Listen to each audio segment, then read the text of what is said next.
Welcome to DiploNews Season 2, Week 1. It's not really a week, but from this point forward, it will be a week.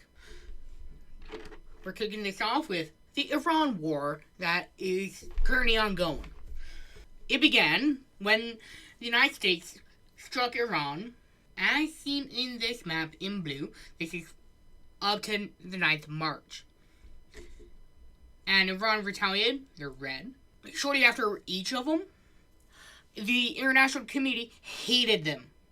Hated the airstrikes.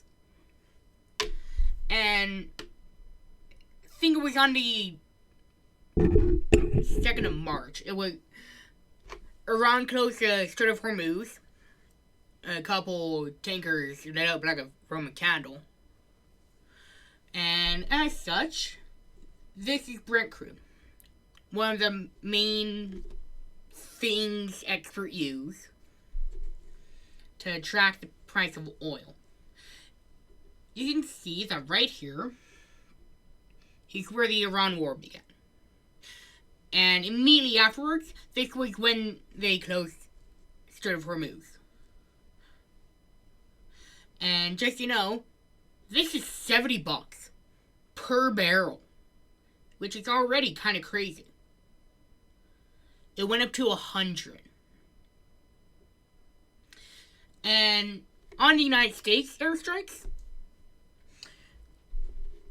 they were in this airstrike that my mouse cursor is over. They struck a girls' school. And the satellite footage shows that there was an Iran Revolutionary Guard Corps base right here. So, take that information as you will. And in the airstrikes, the American ones, the leader at the time of Iran and about 30 other main Iran dudes,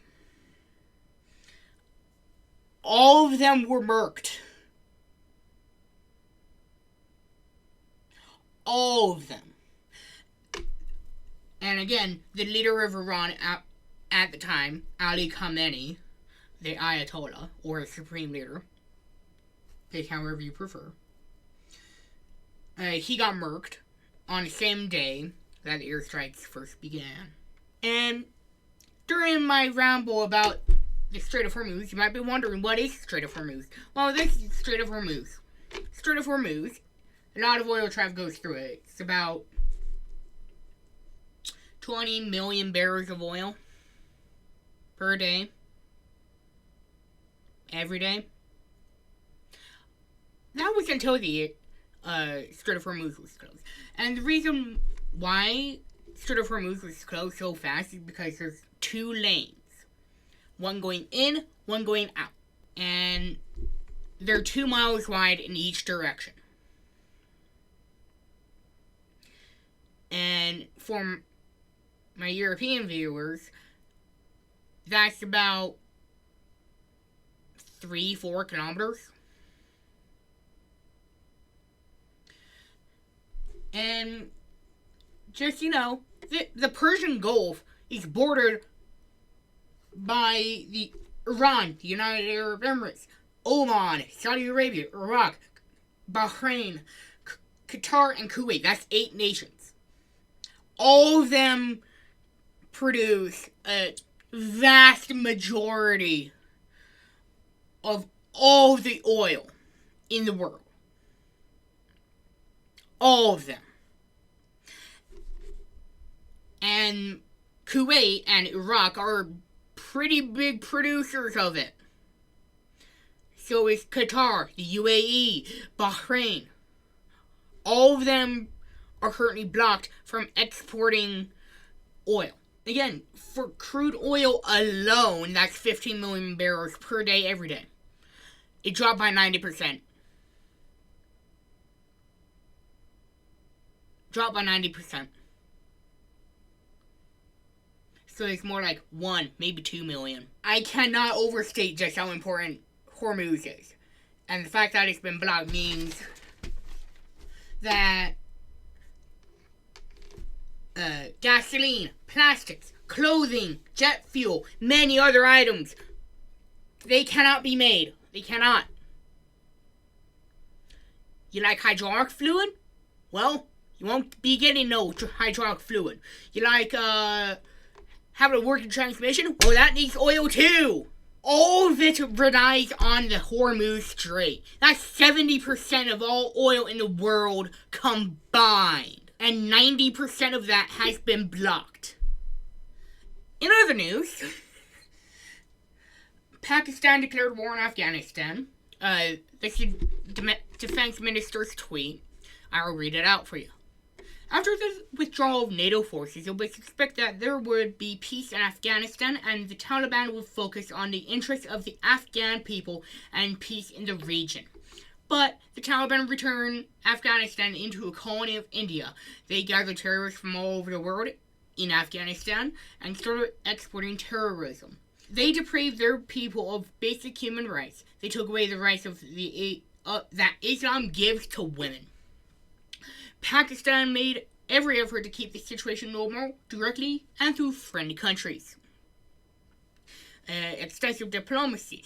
But the Taliban became a proxy for India. Today, when Pakistan tried to target aggression,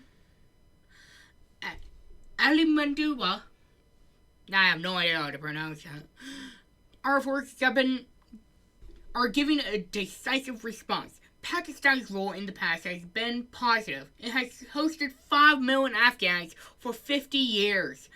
Even today, millions of Afghans are earning a living on our land. Our patience has run out.